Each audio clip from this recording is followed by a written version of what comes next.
अस्सलाम वालेकुम ख़वातीन हज़रात, मैं हूँ इसरार अहमद कसाना। आज हमने बात करनी है ट्रंप की जो विक्ट्री हुई है, उसका इम्पैक्ट क्या है? उसकी जो स्ट्रैटेजिक डायनामिक्स हैं वो क्या होंगी? किस तरीके से दुनिया को चलाया जाएगा? मुख्तलिफ रीजन्स के ऊपर जो मुख्तलिफ इश्यूज़ चल रहे हैं, वहाँ पे क्या सूरत-ए-हाल बनेगी?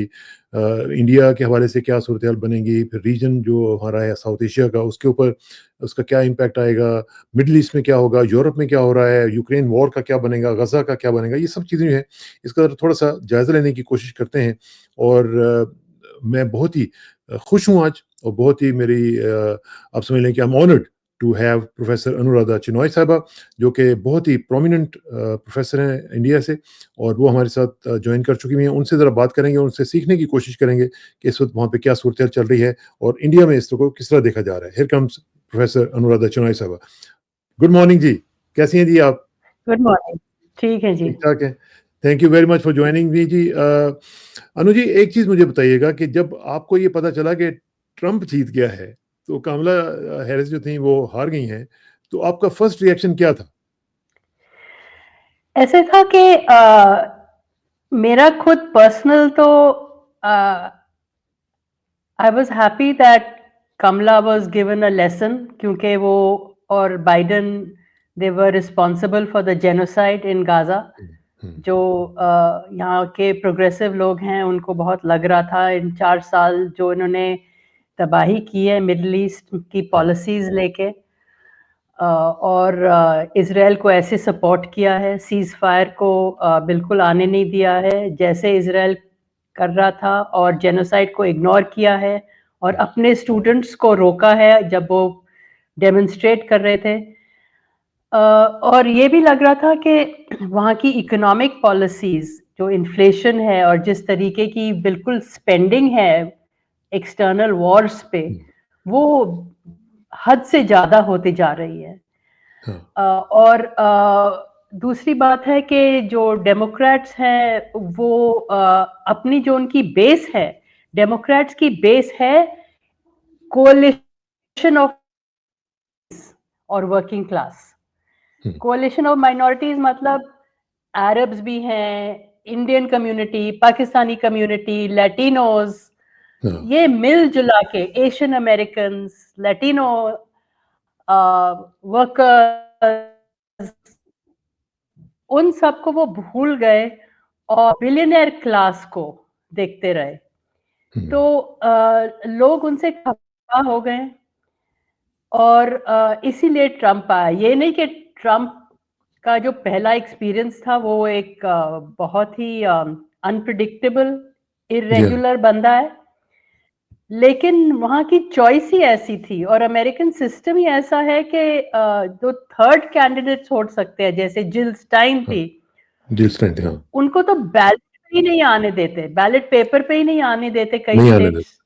देते, हाँ, नहीं आने तो देते। उनके लेकिन इसमें वो इसमें एक चीज़ है ना प्रोफेसर साहब कि हम देखते हैं कि रिएक्शन चले जो कुछ भी हो, लेकिन जो कमबैक है ट्रंप का वो हिस्टोरिक है। मतलब इससे पहले सिर्फ एक दफ़ा ऐसा हो चुका है कि एक आदमी लूज़ करके फिर दोबारा वापस आ जाए।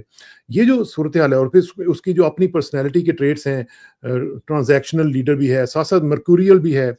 तो ये जो चीज़ें देख के तो आप सिटिंग इन इंडिया आप क्या समझिए कि what it means for India actually कि ख़ास तौर पे जो हमारा साउथ एशियन रीजन है कि ट्रंप के आने के बाद आप समझती हैं कि उसमें कुछ चेंजेस आएँगी विज़-आ-वी इंडिया और इंडियाज़ पॉलिसीज़ और इवन ट्रेड?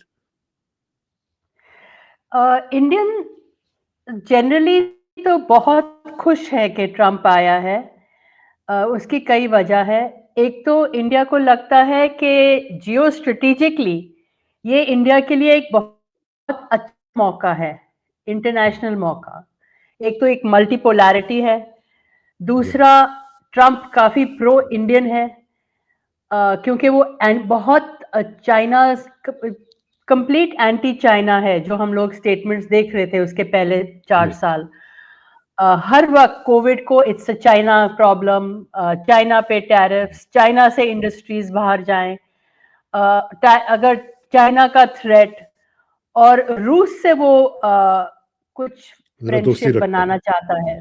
हुँ, तो इस तरीके के जियो स्ट्रेटेजिक एटमॉस्फेयर के लिए जो इंडियन स्ट्रेटेजिक कम्युनिटी है, उनकी सोच है कि इंडिया का फ़ायदा होगा और बिज़नेस कम्युनिटी भी की कुछ सोच है कि फ़ायदा होगा हुँ, क्योंकि जो अमेरिकन कंपनीज़ चाइना से शायद निकलें क्योंकि ट्रंप का दबाव रहेगा उन पे, हाँ, हाँ, वो या तो इंडिया या साउथ ईस्ट एशिया और साउथ ईस्ट एशिया में भी वियतनाम और शायद मलेशिया, इंडोनेशिया इन 3 में जा सकती हैं क्योंकि हाँ, यहाँ पे जो इंफ्रास्ट्रक्चर वगैरह है, उनको सूट करता है। तो मस्क ने भी यहाँ एक ट्रिप करी थी, जो उनका हाँ, खास ओलिगार्क है। तो एक तो ये है, पर दूसरे तरफ एक फ़िक्र भी है क्योंकि ट्रंप का ये जो मेक अमेरिका ग्रेट अगेन है, उसका जी हाँ, जो बेसिस है कि अमेरिका में जॉब्स वापस लाए जाए, अमेरिका की मैन्युफैक्चरिंग फिर से शुरू हो, जो पिछले हाँ, करीब 20-30 साल से खत्म होए जा रही है, सब कुछ इम्पोर्ट बेस्ड है, वो हो। और उसके लिए वो जो बाहर से इम्पोर्ट्स आते हैं अमेरिका में, मतलब हमारे और आपके और सबके चाइना के एक्सपोर्ट्स, उन पे टैरिफ्स लगाए जाए। तो हुँ, उसने तो ये कहा है कि एक तो ब्लैंकेट 20% टैरिफ लगाएगा सब जगह से। हुँ, इसका असर साउथ एशियन कंट्रीज पे जो बहुत उनकी एक्सपोर्ट ओरिएंटेड ग्रोथ है, हाँ, उसपे वो बहुत ज़्यादा ग्रोथ का नेगेटिव बहुत होगा। बड़ा हिस्सा है, उस पे हुँ, असर पड़ेगा। तो उससे इंडियन बिजनेस कम्युनिटी काफी वरीड है और वो डाइवर्सिफाई करना ऑलरेडी शुरू कर रहे हैं कर कि चुके हैं, और अच्छा। जगह भी सब लेकिन इसमें इसमें अनु जी एक एक और नुकता भी है, वो ये है कि जो पूरी की पूरी आपने बात बताई है, इसका इम्पैक्ट जो है वो ब्रिक्स के ऊपर भी शायद पड़ेगा क्योंकि ब्रिक्स जो है आपको पता है डी-डॉलराइज़ेशन की बात हो रही है। वहाँ पे लोग डॉलर से डिस्कनेक्ट होने की बात कर रहे हैं, तो उसपे भी जो ट्रंप साहब हैं उनकी पॉलिसी ये होगी कि जितने लोग भी अगर डी-डॉलराइज़ेशन करेंगे, तो वो कह चुके हैं कि उनके ऊपर हम 100% टैरिफ जो है वो बढ़ा देंगे। तो उससे भी ज़ाहिर है कि जो ब्रिक्स का भी एक जो पूरा आइडिया है, वो भी उससे इम्पैक्ट हो सकता है? कुछ तौर तक, लेकिन ब्रिक्स डी डॉलराइजेशन नहीं कर रहा। हुँ, जो वो कर रहे हैं असल में है, वो है सिर्फ ट्रेड इन नेशनल करेंसीज। जो जो ठीक। बायलैटरल ट्रेड है रशिया और चाइना के बीच, इंडिया और रशिया के बीच, इंडिया और आसियान कंट्रीज के बीच, वो ज्यादा हर दिन रोज अपने नेशनल करेंसीज में हो रहा है।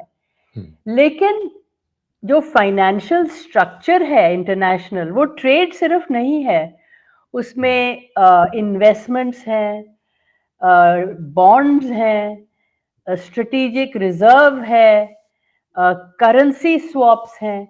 तो वो सब तो डॉलर में है, तो ट्रेड करीब 5% 10% ऑफ द इकोनॉमीज होती हैं। हाँ, हाँ, तो ये डी डॉलराइजेशन एक नैरेटिव, एक थ्रेट है, जैसे चाइना एक थ्रेट है, हाँ, रशिया एक थ्रेट है कि ये हमें अटैक कर दे। तो ये इकोनॉमिक थ्रेट है, लेकिन ये असल में कुछ नहीं है। अभी भी 80% से ज्यादा करेंसी एक्सचेंज जो है वो डॉलर्स में होता है। बाकी सारी करेंसीज यूरो के अलावा हाँ, वो कन्वर्टेबल नहीं है, तो वो डॉलर को रिप्लेस नहीं कर सकती और ना करना चाहती है। ये जरूर है कि जो अच्छा, बायलैटरल है, वो हाँ, जरूर नेशनल करेंसी में हो रहा है और उससे ही अमेरिकन थोड़ा डर रहे हैं, ज्यादा कि नहीं। ये हाँ, लेकिन जो पेट्रो डॉलर है, वो सऊदीज और यूएई वगैरह ने, वो उनकी वो जो 20 साल की एग्रीमेंट थी, हुँ, हुँ, वो उसका एंड आ गया और उन्होंने वो रिन्यू नहीं किया क्योंकि अब वो युआन रुपी वगैरह के साथ ट्रेड कर सकती हैं। इंडिया यूएई का ट्रेड इतना ज्यादा है कि वो डॉलर्स में क्यों करें, वो अपने ठीक बात करेंसी स्वैप कर सकते हैं। हाँ, तो हाँ, वही हो रहा है और वो डी डॉलराइजेशन है। हाँ, ट्रंप जरूर ने कहा है कि वो इसको रोकेगा, लेकिन ये कंट्रीज मानना नहीं चाहती। आप सैंक्शंस रोकिए, फिर हम ये रोकें। हाँ, हाँ, आप अगर हम सब पे, अभी हाल में ही इंडिया की 19 कंपनीज पे अमेरिका ने सैंक्शंस लगाई हैं क्योंकि उन्होंने कहा ये रूस के साथ अभी भी उनको हुँ, इस तरीके का मटेरियल दे रही है जो डुअल यूज। चाइना की कंपनीज पे इतने सैंक्शंस लगाए हैं, तो इन सब देशों को वेरी होना होगा कि आप सैंक्शन लगाएं और फिर हाँ, हमें कहें कि हम अपना हाँ, ट्रेड ना करें। हाँ। तो सही बात है। दोनों अच्छा, चीजें अभी नहीं। अभी अभी अब रिसेंटली एक कॉन्फ्रेंस से होके आई हैं मॉस्को में। उसमें भी रीजनल प्लेयर्स थे, उसमें रशिया, चाइना और इंडिया, सब कुछ हो रहा था उसमें भी।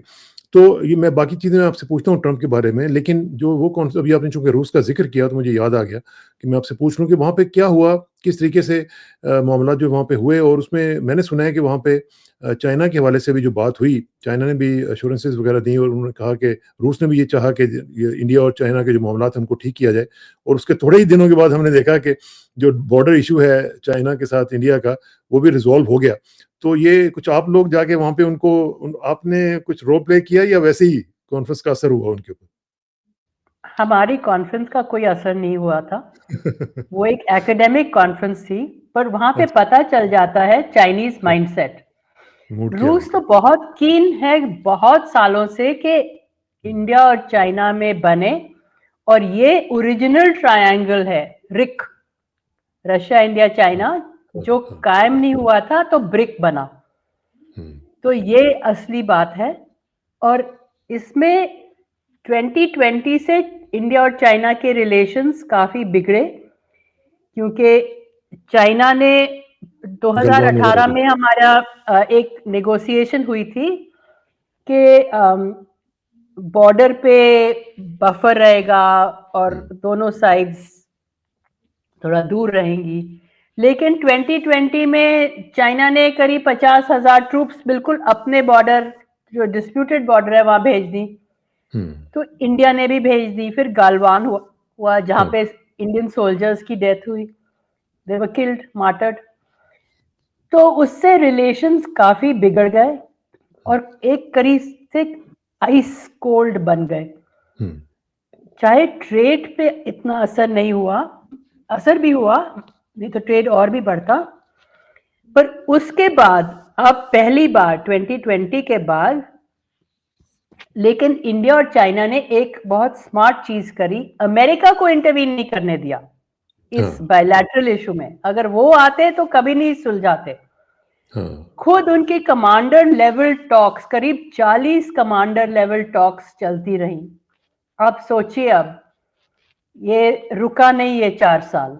हुँ, और उन्होंने पॉइंट बाय पॉइंट तय किया कि इस पॉइंट, डेप्सैंग, डेमचुक, हुँ, दौलत बेग ओल्डी, वहां सारे किस तरीके का बिहेवियर करेंगी दोनों स्टेट्स, किस तरह थोड़ा दूर रखेंगी, किस हुँ। तरह अपने ट्रूप्स को दूर रखेंगी। चाहे दोनों साइड्स, और खासकर चाइना ने बहुत इंफ्रास्ट्रक्चर डेवलपमेंट करी है उस तरफ। हुँ। तो इस वजह से तो अब काफ़ी हद तक थोड़ा उस रिज़ॉल्व हो गया वो। इम्प्रूवमेंट हाँ, इम्प्रूवमेंट ठीक आई है। है। अच्छा, अच्छा अनु जी, एक चीज़ मुझे बताइएगा कि जो कैबिनेट बनाई है ट्रंप ने, उसमें आपने देखा कि मुख्तलिफ लोगों की अब तकरीबन सारी वो कैबिनेट जो है वो मुकम्मल हो चुकी है। आज ही की जो खबर है वो ये है कि एक और जो इंडियन ओरिजिन जो तुलसी गैबर्ट हैं, उनको उन्होंने डायरेक्टर नेशनल इंटेलिजेंस बना दिया है। ये भी एक बहुत बड़ी खबर है। दूसरा, उन्होंने नए अटॉर्नी जनरल जो है, जो गए मैट्स जो हैं, वो बना दिए हैं। इसी तरह बाकी जो लोग हैं वो भी आ गए हैं। सारी की सारी कैबिनेट को अगर देखें तो उसमें हम देखते हैं कि चाइना हॉक्स उसमें बहुत ज़्यादा हैं और प्रो इज़राइल है। और ज़ाहिर है कि चाइना को लगता यूँ है कि उन्होंने टारगेट करने का बंदोबस्त कर लिया हुआ है। तो इस पूरी कैबिनेट को देख के आपको आइंदा आने वाले एटलीस्ट जो फर्स्ट 100 डेज़ हैं ट्रंप के, वो आपको कैसे नज़र आ रहे हैं जी? देखिए, फर्स्ट 100 डेज मुझे लगता है इस बारी ट्रम्प थोड़ा आहिस्ते चलेगा, क्योंकि पिछले बारी जो अमेरिका की डीप स्टेट है, जी। उसकी पहली कोशिश होगी उसको डिसमेंटल थोड़ा सा करने के लिए। हुँ। और तुलसी गैबर्ड उसमें बहुत रोल प्ले करेगी, और रॉबर्ट केनेडी भी, जी हाँ। क्योंकि वो डीप स्टेट, एफबीआई, उनके हुँ। सीआईए वगैरह को पे और थोड़ी तुलसी को रोक उन्होंने काफ़ी लगाएंगे। टारगेट भी किया था ना? उन्होंने इनको टारगेट बहुत किया है। हाँ, 4 4 साल उन्होंने पूरा लॉफेयर वेपनाइज किया हुआ था, ट्रम्प हाँ, और तुलसी और सबके हाँ, खिलाफ। हाँ, हाँ, रॉबर्ट केनेडी को पागल कह रहे थे हाँ। ऑफिशियली। हुँ, तो ये लोग उन पे रोक लगाएंगे। और दूसरी बात है, उनकी कंस्टिट्यूएंसीज भी बन गई हैं। आफ्टर ऑल एरिज़ोना में कैसे जीत हुई? हाँ, अरब मुस्लिम्स ने ट्रंप को जिताया।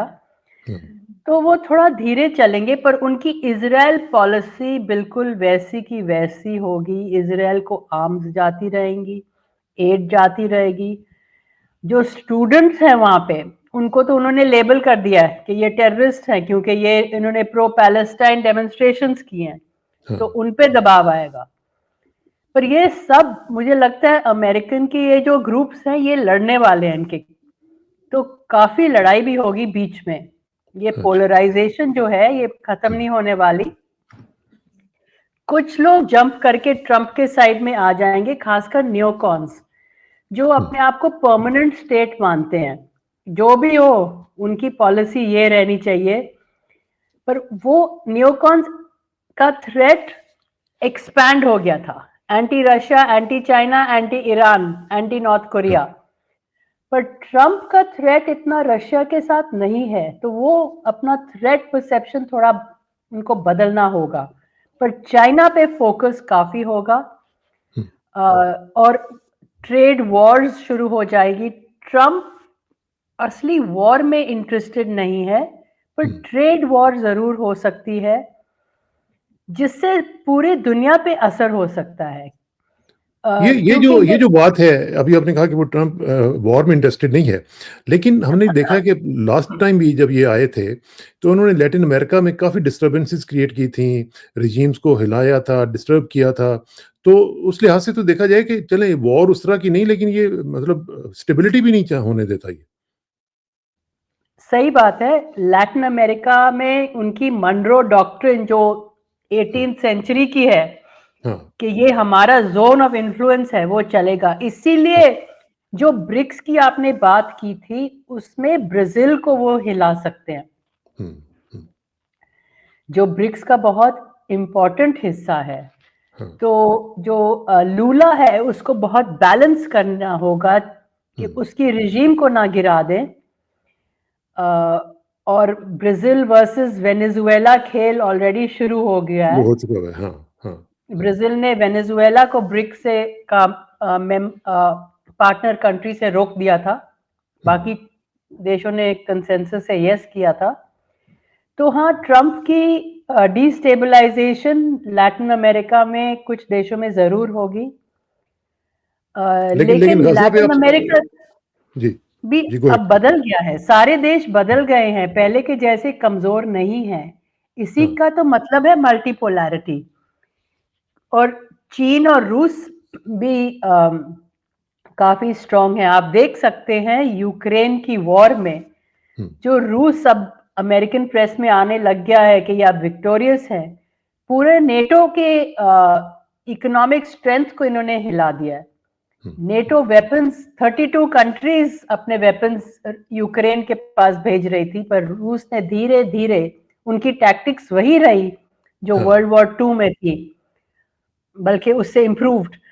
और उन्होंने 20% यूक्रेन का तो है ही उनके पास, और उन्होंने अपना स्ट्रेटेजिक इंटेंट बदला नहीं है। बदला जो नहीं है। उनके हाँ, 3 गोल्स थे, डीनाज़िफिकेशन, यूक्रेन, मतलब डीनाज़िफिकेशन मीनिंग जो यूक्रेन में वो ताकतें थी जो माइनॉरिटी रूस कम्युनिटी के खिलाफ थी, उनको हाँ, हिलाया जाए, जिसमें ज़ेलेंस्की हेड है।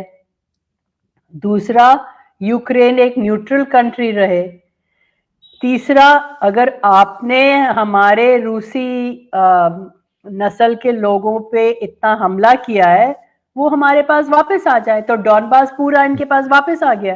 वापस आ उन्होंने गया। हाँ, कॉन्स्टिट्यूशन ही बदल दिया है कि, और ये 3 प्रोविंसेस या रीजन्स को अपने रूस के फेडरेशन में डाल दिया है। हुँ, हुँ, डोनेट्स, लुगान्स्क और डॉनबास को। हाँ, तो क्राइमिया तो वैसे भी उनके पास चला गया ना। क्राइमिया तो 2014 से चले गया, और हाँ, वहाँ हाँ, 90% लोग रूसी बोलते हैं। वो हाँ, हाँ, जाना ही नहीं चाहते थे यूक्रेन के साथ। हाँ, और क्राइमिया 18th सेंचुरी से रूस का हिस्सा हाँ, है। ऐसा था, हाँ, अमेरिका के फाउंडेशन के पहले क्राइमिया रूस का हिस्सा है। सिर्फ एक ये एडमिनिस्ट्रेटिव अरेंजमेंट था कि वो यूक्रेन हुँ, को दिया गया था क्रुश्चेव के दिनों में हुँ, 1954 में। तो अब इन्होंने बोला कि हम वहाँ नहीं रहना चाहते और वहाँ 2 बारी रेफरेंडम हुआ। हाँ, 80-90% ने बोला हम रूस के पास वापस जाना चाहते हैं। और जब यूक्रेन की ये जो नेशनलिस्ट फोर्सेस थी, उन्होंने बोला कि यूक्रेन में हम अब फिर से न्यूक्लियर वेपन्स करेंगे, हम नेटो का हिस्सा कब बनेंगे, यूरोपियन यूनियन का हिस्सा बनेंगे, बॉर्डर पे मिसाइल्स लगाएंगे। तब रूस ने इतने साल जो कोशिश करी कि वो भी एक यूरोपियन सिक्योरिटी आर्किटेक्चर का हिस्सा बन जाए, पर हुँ, यूरोप और अमेरिका ने बार-बार उनको निकारा। हाँ, तो हाँ। फिर वो कहे कि हम भी अपनी ताकत दिखा देंगे और वो दिखा दी दिखा और उन्होंने दिखा दी।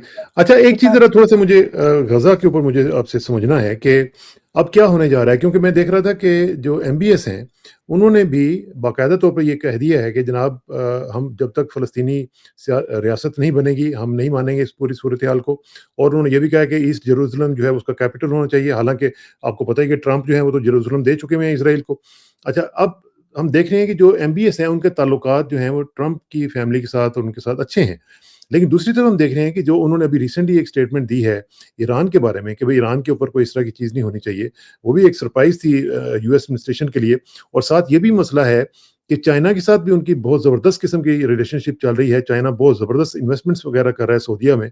तो अब ये कैसे प्ले आउट होगा कि एमबीएस जो है वो किस तरफ जाएँगे? क्या चाइना के साथ उनका सिलसिला चलता रहेगा या उधर से रिवर्स करके वो फिर यूएस के साथ आएँगे और उसकी पॉलिसीज़ को टो करेंगे?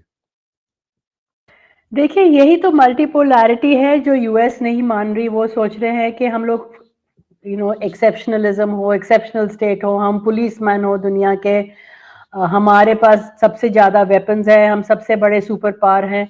ये हुँ, सब सच है। अमेरिका अभी भी सबसे बड़ी सुपर पावर है, लेकिन कई देश को मिला के उनकी ताकत ऐसी हो सकती है कि वो चैलेंज कर सकते हैं। कैसे?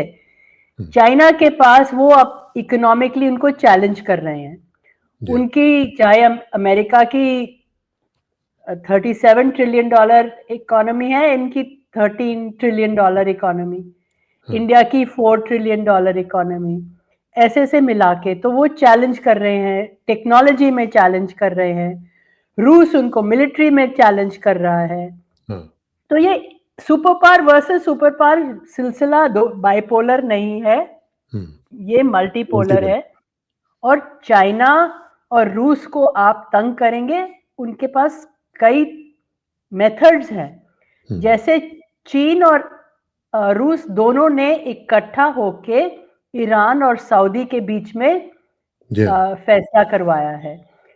उन्होंने येमेन की बात करी है कि वो जो सिविल वॉर और जिसमें सऊदी अरेबिया और येमेन को बॉम्ब कर रहा था, वो उसमें रुकावट आए।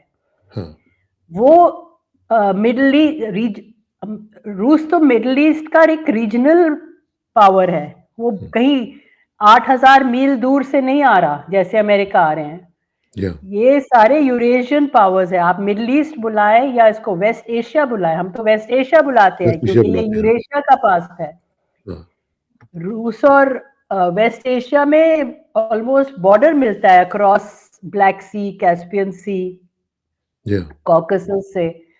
तो रूस से उनका बहुत पुरानी बातचीत है, अप एंड डाउन ज़रूर है। वो कम्युनिज़्म से डरते हैं, अब कम्युनिज़्म अब नहीं रहा, अब वो ग्लोबल कैपिटलिस्ट कंट्री है और ये लोग ग्लोबलाइज़ेशन चाहते हैं। तो और बहुत इनके ओपन तरीके हो गए हैं ट्रेड वगैरह के साथ, और जो अमेरिका इनको दे सकता है वो रूस और चाइना भी दे सकती हैं। सऊदीज़ चाहते हैं कि वो भी न्यूक्लियर पावर बने, हाँ, पर सब देशों ने ये रोका हुआ है। और ये सारी चीज़ें तभी हल हो सकती हैं अगर अमेरिका भी रूस और चाइना और इंडिया और सारे जो ब्रिक्स हैं उनके साथ काम करे। हुँ, अगर इनके खिलाफ काम करे तो फिर तो पूरे वर्ल्ड इकोनॉमी पे नेगेटिव असर पड़ेगा। नेगेटिव असर पड़ेगा। लेकिन एक जो एमबीएस का मुझे थोड़ा-सा बताएँ कि क्या उनके लिए ईज़ी होगा कि वो साइड्स पिक कर सकें या वो बैलेंस क्रिएट करने की कोशिश करेंगे वो दोनों के नहीं, दरमियान? नहीं, एमबीए ज़रूर बैलेंस करेगा, वो एक साइड नहीं लेगा। हुँ, वो एक तो पहले चाहता था न्यूक्लियर टेक्नोलॉजी अमेरिका से, पर बाइडेन ने रोक लगाई थी। बाइडेन ने उसको काफ़ी, उनके बीच में रिलेशंस काफ़ी काफ़ी बुरे हो टेंशन गए थी, थे। उन्होंने पराया भी कहा था, तो उन्होंने पराया बना देंगे पराया उनको। कह दिया था, हाँ, खशोगी के मर्डर के बारे में उन्होंने उनको डायरेक्टली ब्लेम किया था। हाँ, अ, तो ये चाइना और रूस के साथ लग गए, तो वो हुँ, बैलेंस करेंगे। अगर अभी वो जो ग्लोबल साउथ की कंट्रीज हैं, वो या किसी एक पार्टी के साथ बिल्कुल अलायंस नहीं करना चाहते। हुँ, ये समझने की बात है। ठीक, सारी कंट्रीज अपनी स्ट्रेटेजिक ऑटोनॉमी असर्ट करना चाहते हैं, जो इंडिया ने शुरू किया था हाँ, कि हाँ, हमारी दोस्ती अमेरिका से है, रूस से है, अ, चीन से भी हो सकती है अगर बॉर्डर इशू का कुछ इलाज हो जाए, हुँ, कि ऊपर हमें हमारे पास स्ट्रेटेजिक ऑटोनॉमी हो। अगर जो भी बायलैटरल इशू है, हुँ, हम अमेरिका पे नहीं रिलाई करेंगे। और मुझे लगता है पाकिस्तान बांग्लादेश को ये सीखना, बांग्लादेश ने ये ज़रूर कोशिश की थी, हाँ, पर अमेरिका ने वहाँ रेजिम चेंज करवा दिया। हाँ, बिल्कुल, पर बिल्कुल, अब यूनुस जो डेमोक्रेट्स का आदमी था, वो कुछ डरा हुआ है और वो हाँ। कह रहा है कि हम ट्रंप के साथ काम करेंगे। पर पाकिस्तान उनको में क्या ये होगा? डर, पाकिस्तान में आप क्या देख रही हैं? पाकिस्तान में जो सूरत-ए-हाल बनी हुई है, इमरान खान के साथ ट्रंप के अच्छे ताल्लुकात थे, लेकिन अब चूँकि वो जेल में हैं, तो आप समझती हैं कि ट्रंप जो है वो इंटरवीन करेंगे या किसी तरीके से असर्ट करेंगे पाकिस्तान के ऊपर कि उनको रिहाई दी जाए या जो कुछ भी हो सकता है? हो सकता है ऐसी बात है कि पाकिस्तान की जो आर्मी है, उनकी जो स्टेटमेंट आई है, हुँ, उनका तो एक कॉन्फिडेंस है कि ओ ट्रम्प तो हमारी उनकी उसको हमारी ज़रूरत है। हाँ, मिडल ईस्ट में जो मिलिटेंसीज़ हो रही हैं, पाकिस्तान आर्मी उनको सँभाल सकता है। तो ट्रम्प के साथ हमारे रिश्ते अच्छे होंगे क्योंकि ट्रम्प हमारे पर रिलाय करता है। हुँ, लेकिन ट्रम्प ये भी कह सकता है कि ये बिल्कुल इतना अनडेमोक्रेटिक तरीका है कि एक आप ऑपोजिशन लीडर को इतने साल जेल में रखे रखो। और ट्रम्प को अपनी हालत भी याद आएगी कि हाँ, कैसे जब वो ऑपोजिशन में था, डेमोक्रेट्स ने उस पे कैसे ये लॉफेयर जिसे कहते हैं अब। हाँ, हाँ, बिल्कुल। अब वॉर के कई तरीके हो गए हैं, इंटरनल वॉर के, ये लॉफेयर एक तरीका है। हुँ, तो चाहे ट्रम्प इतना ह्यूमन राइट्स वगैरह में उसका इंटरेस्ट नहीं है, उसका ट्रांजैक्शन में इंटरेस्ट है। हाँ, बिल्कुल। तो जो ह्यूमन राइट्स वायलेशन हो रही हैं या क्लाइमेट वायलेशंस हो रही है, उस पे वो उसका इतना जोर नहीं लगेगा। तो उससे भी जो इंडिया और साउथ एशिया की जो रिजीम्स हैं, वो काफ़ी उस बात पे खुश हैं क्योंकि यहाँ सारी जगह पे राइट्स वायलेशन होती हैं। होती है, और हाँ। जो डेमोक्रेट्स हैं, वो उसको वेपनाइज़ कर देते हैं कि हुँ। यहाँ आप इनको रोकिए, नहीं तो हम ट्रेड को रोकेंगे। तो उसको लेके वो इंटरफियर करते हैं, जो ट्रम्प लेकिन का हमारे कुछ यहाँ कम हाँ, होता है। हमारे यहाँ तो अनु जी जो पाकिस्तान में हुआ है वो तो डेमोक्रेट्स ने सब कुछ करवाया है कि वो वही। ह्यूमन राइट्स वायलेशंस की एक्सट्रीमिटी के ऊपर भी उन्होंने बिल्कुल जुबान अपनी बंद रखी। किसी ने कोई हुँ, बात नहीं की। बाइडेन इंतज़ामिया जो थी, Biden administration, they didn't do anything about it. That's right. तो ट्रम्प का भी वही रहेगा, पर वो हो सकता है कि क्योंकि मैंने पाकिस्तान प्रेस का देखा, वो काफ़ी ल्यूक वार्म थे, हाँ, अनलाइक इंडियन प्रेस, हाँ, जो हाँ, बहुत ही खुश थी। हाँ। तो कि ट्रम्प का आने से उनको थोड़ा-सा फ़िक्र था कि क्या होगा एस्टेब्लिशमेंट को। बल्कि जो अ, आपकी जो इंडिया की जो आरएसएस के साथ एफिलिएटेड जो वीएचपी है, उन्होंने तो ये कहा है कि जी ट्रंप के आने के बाद जो है वो पूरी दुनिया में जो हिंदूज़ हैं, हुँ। वो they will feel much safer. हाँ, क्योंकि ट्रम्प भी एक आइडेंटिटी पॉलिटिक्स को एक तरफ से बोलता है रॉन्ग है। अगर आइडेंटिटी पॉलिटिक्स जेंडर पॉलिटिक्स है, लेकिन आइडेंटिटी पॉलिटिक्स अगर उसको सूट करता है, वो यूज़ करता है। तो उसने कई ट्वीट्स निकाली थी कि बांग्लादेश एंटी हिंदू है, ये वो, ये हुँ, रोकना चाहिए बांग्लादेश को, जिससे हाँ, इंडियन एस्टेब्लिशमेंट काफ़ी खुश थी उस चीज़ों से। तो ये सब चलता रहेगा, पर इंडिया के लिए ट्रम्प की पीरियड बुरी नहीं होगी। इंडिया का आप राइज़ देखते रहेंगे क्योंकि उनका कोई कॉन्फ्लिक्ट ऑफ इंटरेस्ट नहीं है नहीं होगा, अमेरिका हाँ, के साथ। ठीक है।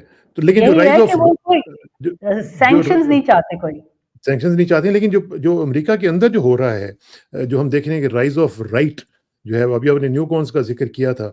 ये जो राइट का इतना ज़्यादा और हमने देखा है इन्फ्लुएंस उनका दिन-ब-दिन बढ़ता चला जा रहा है, डिस्पाइट जो डेमोक्रेटिक एस्टेब्लिशमेंट का जो मीडिया था, they could not do anything about it. तो क्या ये जो सूरत-ए-हाल हम देख रहे हैं, क्या ये पुशबैक है लेफ्ट की पॉलिसीज़ के अगेंस्ट जो जो हमने देखी हैं पिछले कई सालों में? और इसकी प्राइस क्या हो सकती है अगर अमेरिकन सोसाइटी के हिसाब से देखा जाए तो? देखिए, अमेरिकन सोसाइटी में इन्फ्लेशन इतनी ज़्यादा थी क्योंकि वो इतना पैसा बाहर भेज रहे थे वॉर्स के लिए। बिलियंस ऑफ डॉलर्स यूक्रेन को हाँ। जिस पे रोक आएगी अब, और बिलियंस ऑफ डॉलर्स इज़राइल को जिस पे रोक नहीं आएगी। हुँ, पर शायद इन्फ्लेशन पे थोड़ा कर्ब हो, क्योंकि नहीं तो ये एडमिनिस्ट्रेशन अगर वो नहीं कर पाएगी तो फेल हो जाएगी।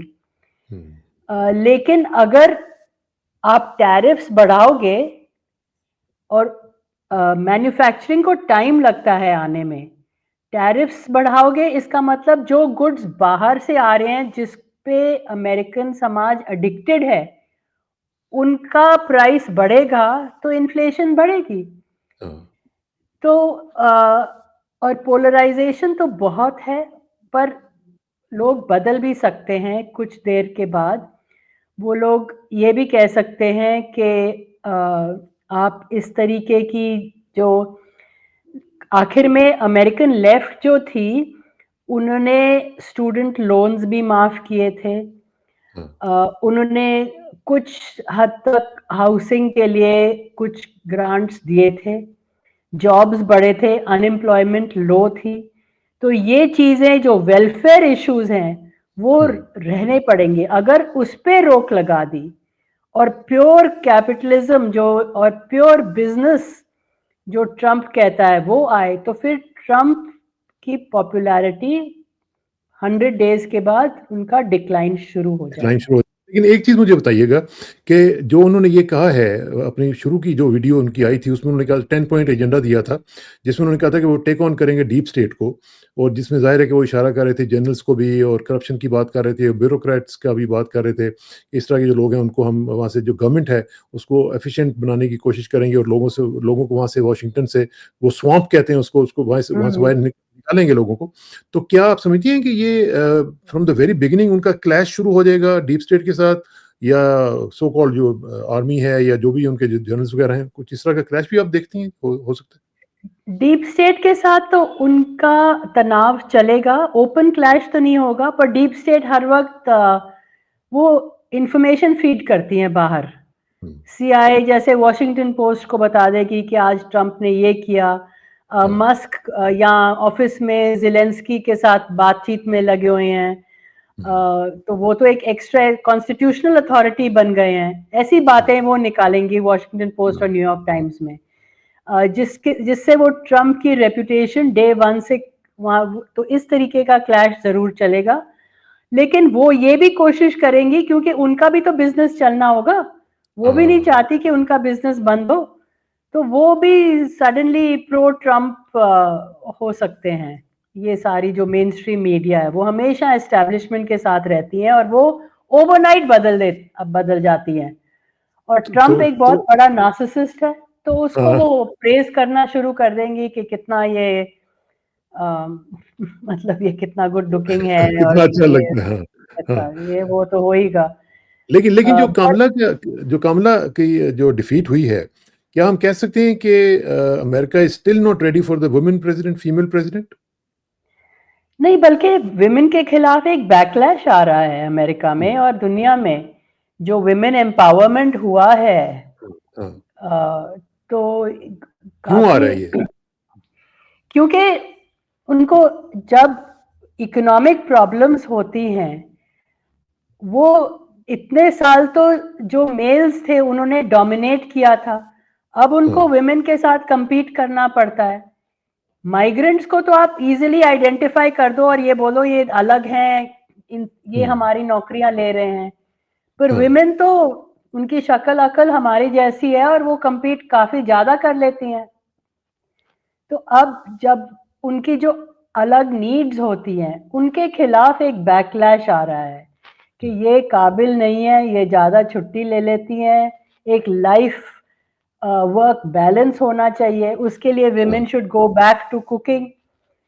नेचुरल ये जो प्रोसेस फूड ना खाएं, इसका क्या मतलब है प्रोसेस फूड ना खाएं भैया, विमेन को should go to the kitchen, ये नहीं कि दोनों किचन जाएं। हाँ, तो इस तरीके के कई लेवल्स पे बैकलैश भी आ रहे हैं और क्लाइमेट चेंज जो था, ग्रीन टेक्नोलॉजीज, उस पे भी ट्रम्प तो कहता है कि ये तो सब भगवान ने दिया हुआ है, जो क्लाइमेट चेंज आ रहा है। हाँ, तो उसका ये जो साइंटिस्ट कह रहे हैं वो उनको नहीं मानता। तो वो सारी ये सारी चीजें शायद थोड़ा बैकवर्ड जाएं। बैकवर्ड जाएँगे। चलें इसका इसको हम एनालिसिस आपसे लेते रहेंगे। Thank you very much for your time Anu ji, और उम्मीद है कि जो आप कॉन्फ्रेंसेस वगैरह अटेंड कर रही हैं इसके बारे में आप लिखेंगी भी, और आपके आर्टिकल जो है वो आप हमसे शेयर कीजिएगा, हम अपने ऑडियंस को वो भी देंगे जी इंशाल्लाह। Thank you very much for your time and see you very soon जी। Thank you very much. Thank you. Bye. Thank you ji.